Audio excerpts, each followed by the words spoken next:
Hey guys, today we're going to be comparing the brand new Honda Rebel with the Indian Scout and Harley's Sportster. Which is better? Which is best? And are these just urban riders or can they be used as cruisers? I'm DC and this is Iron Horse Television. Hit that subscription button, knock that notification bell as well so you'll be notified of my next upcoming video. Let's get right into it.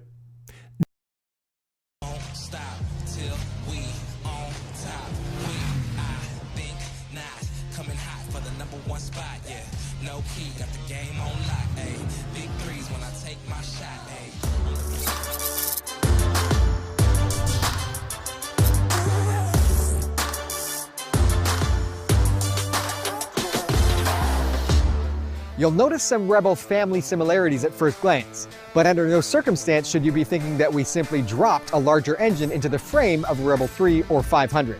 No, this new Rebel was made to be one of the most advanced cruisers on the market. Rebel were challenged to lower the overall height of the engine, creating a lower center of gravity and a deeper bank angle. For those of you who are new to the sport, bank angle is basically the degree to which a bike can safely lean without tipping over. Now the reason this is important, it makes turning easier, something that is often a criticism of large cruisers. Now, how did they do this? With a Unicam valve train and dry sump with the oil tank built into the crankcase to make the oil pan thinner. Now, we're not all gearheads, so if you didn't understand that last part, just go back to thinking about those big sweeping turns. Okay, moving on to power. The 1100cc engine powering this beast is based on the parallel twin engine from our legendary Africa Twin. So it's been tested, tried and true. But for the Rebel, torque and output have been adjusted to suit cruiser style riding. Whether that's a more relaxed ride or a more exciting ride, you decide. Another top priority when it comes to cruisers, the exhaust note.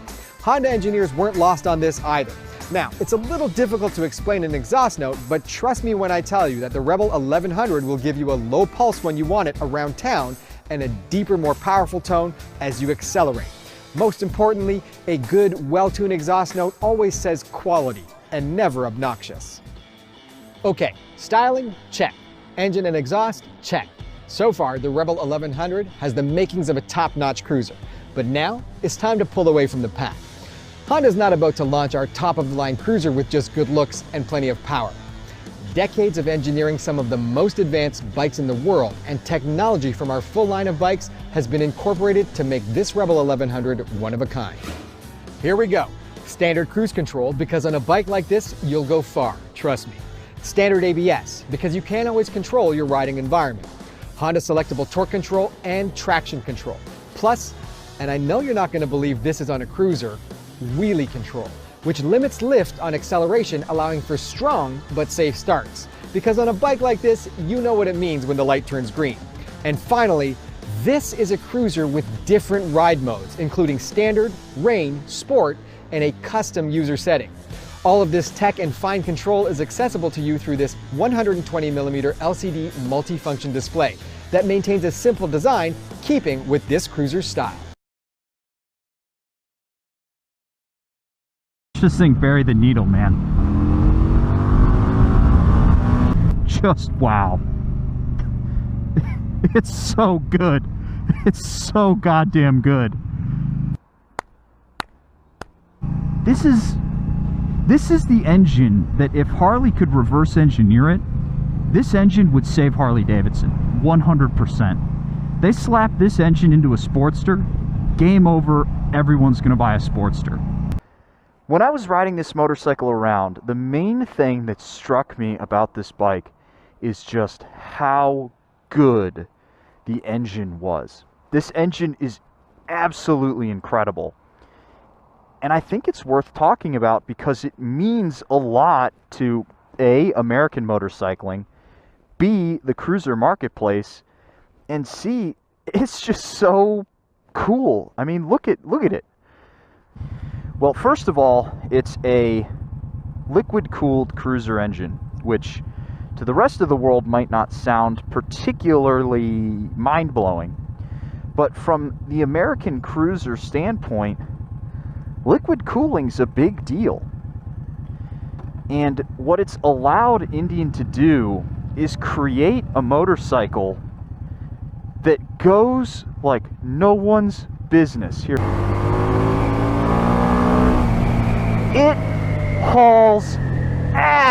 This motorcycle is so fast, it's unbelievable.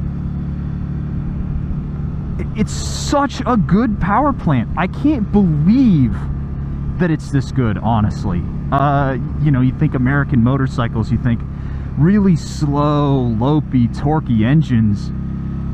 And this bike does have that below 4,000 RPM. You know, it's just happy to cruise and it's got plenty of torque to just kind of go. But you rev this bike out and it has a completely different personality. This bike hauls when you get it over 5,000 RPM, and it'll just pull all the way to the rev limiter.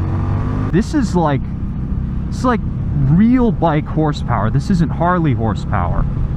And that's one of the things I want to drive home here is the disparity between these two engines. The Harley horsepower, you don't feel it at all. You feel the torque. And you rev it out and it you know, it goes pretty well, but once you get to highway speed, to get it to go from like 60 to 80 takes full throttle and, you know, I don't know, maybe 5 seconds, 5 or 6 seconds of full throttle. This bike, to go from 60 to 80 takes, it happens in the blink of an eye. It's every bit a muscle cruiser, especially with the shape of this tank. It's so clear what they want you to do. They want you to hit a straight line and just crack the throttle open and leave it pinned and just run it through the gears. Because the transmission feels great going from gear to gear. You know, there's a really good positive clunk from, you know, when you shift through, you know, whatever gear you're in. You go up a gear and it clicks into place really nice. But the whole bike doesn't shudder like the Harley does. You know, it feels really good. It feels really natural. This is the kind of engine that really changes a landscape. This thing, it feels to me almost Ducati-esque. And those are some bold words, you know. This thing vibrates and makes the noise of something like that 90-degree L-twin or V-twin that we have in the Panigale. And the ergonomics are relaxed, which makes this just so intoxicating to me, because this is the engine that if Harley could reverse engineer it, this engine would save Harley Davidson 100%. They slap this engine into a Sportster, game over, everyone's gonna buy a Sportster. It's just out the door, ready to go, just like this. I honestly feel comfortable enough saying that this is the best engine in a cruiser, period, end of story. There are a handful that I haven't ridden, but I can't imagine them feeling as good as this. And as much as I love the Sportster platform, and I do love the Sportster platform, I know when to tap out. And this is the motorcycle that, to me, dethrones the Sportster. It doesn't feel like a Sportster at all. And it doesn't have the same classic feeling. Because this is a modern motorcycle. This is a brand new motorcycle. The Sportster's an old bike. But this is the engine and the motorcycle that just makes cruisers fun. It makes them really fun to ride. But yeah, like I was saying, I was entirely, when I picked this motorcycle up this morning, I was not expecting to love it as much as I do. And I do think that it still has a lot of flaws, but the Sportster's got a lot of flaws too. You know, they're both very flawed bikes, but this engine is just so good. This is the best cruiser V-twin out there. And so, for now, we're going to compare the Rebel to the 1200 Iron. So let's touch on the technology in these two bikes. We'll start with the Sportster. It has...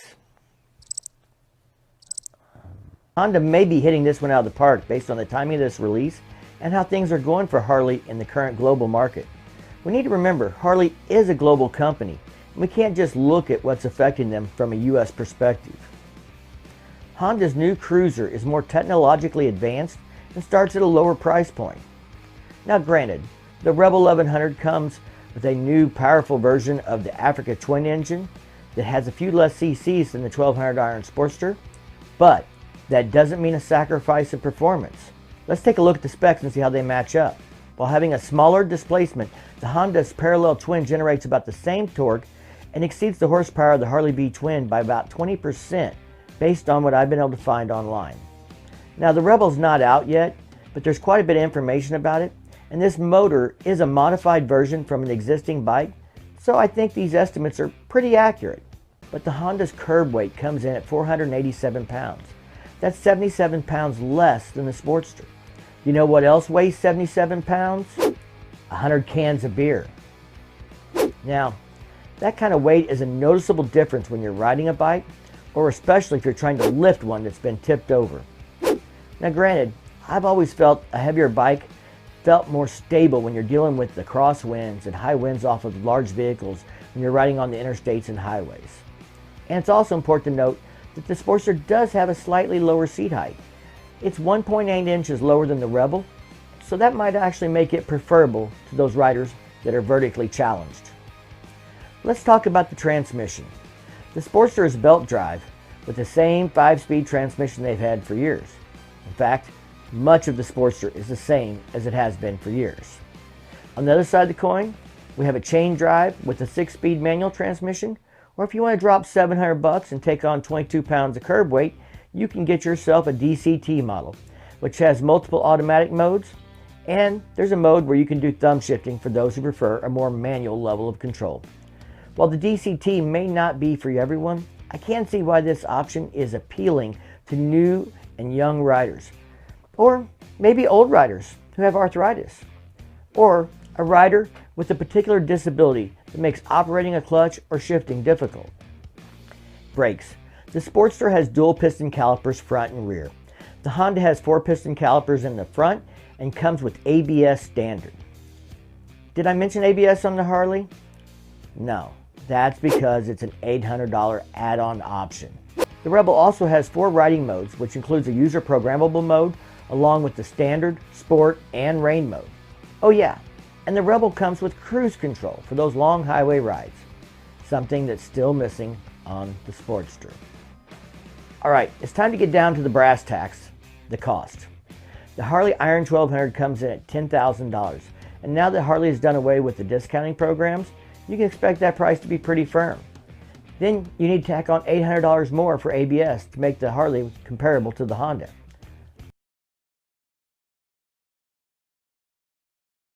Oh, did I mention that the Honda has all LED lighting all the way through the bike, and the Sportster only comes with LED indicators? So you can spend $10,800 for the Harley and $9,300 for the Honda, saving you about $1,500, and you won't need to buy an LED headlight to see past your nose. It is the end of the year, so I wanted to wish you and all whom you cherish have a very blessed, very safe, and of course, a happy new year. May you all be granted everything you desire in this coming year as well. I'm DC for Iron Horse Television, and until next time, I'm out.